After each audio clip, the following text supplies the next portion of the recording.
पुढे बातम्या शेतकऱ्यांची मदत केली जाणार आहे किंवा त्यासाठी जे आंदोलन झालेलं आहे त्या संदर्भातल्या।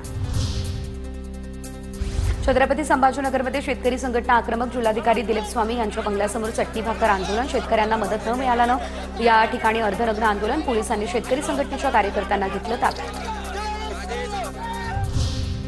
अतिवृष्टीला महिना होऊन देखील शेतकऱ्यांना मदत नाही। भूमपरंडा भागातील शेतकरी अद्यापही मदतीपासून वंचित। महिनाभरापूर्वी पंचनामे होऊन देखील दिवाळीपूर्वी 1 रुपयाही शासकीय मदत मिळाली नाही, त्यामुळे शेतकरी हतबल।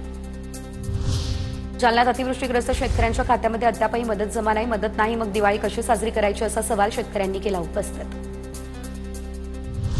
राज्याचे उपमुख्यमंत्री आणि बीड जिल्ह्याचे पालकमंत्री अजित पवार यांनी भेट दिलेल्या बीड तालुक्यातील चौसाळा या गावासह परिसरातील शेतकऱ्यांना अद्याप 1 रुपया आर्थिक मदत मिळालेली नाही। ऐन दिवाळीच्या सणामध्ये शेतकऱ्यांना काळी दिवाळी साजरी करण्याची आली वेळ। सरकारच्या वतीने सांगण्यात आलं होतं की शेतकऱ्यांची दिवाळी गोड करू, पण आज शेतकऱ्यांना चक्क दिवाळीच्या दिवशी बाजरीची भाकरी सोबत दिवाळी साजरी करण्याची वेळ। तर नातवांना ना कपडे ना फटाके, मी फटाके नाही म्हणून त्यांना दगड खेळायला देऊन नादी लावलेले, अशी भावनिक प्रतिक्रिया शेतकऱ्यांनी दिली।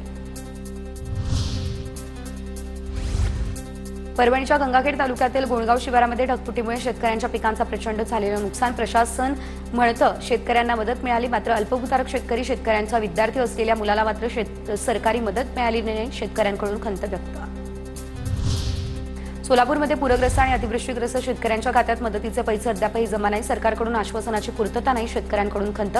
सीना नदीला आलेल्या पूर ओसरून महिना उलटला तरी देखील शेतकरी मदतीच्या प्रतीक्षेत। सरकारने जीआर काढावा आणि दिवाळी काही दिवस पुढे ढकलावी। शेतकऱ्यांना दिवाळी आधी मदत न मिळाल्यानं खासदार ओमराजे निंबाळकर यांची ही टीका। तर काहींना मिळालेले मदतीचे पैसे बँकेच्या आडमुठेपणानं न मिळाल्याचा आरोप। सरकारकडून शेतकऱ्यांना तात्पुरता आनंद देण्याचा प्रयत्न असल्याचं जरांगे म्हणाले। सरकारच्या पॅकेजमध्ये काहीच होणार नाही असं देखील म्हणत मनोज जरांगेंनी सरकारवर टीका केली।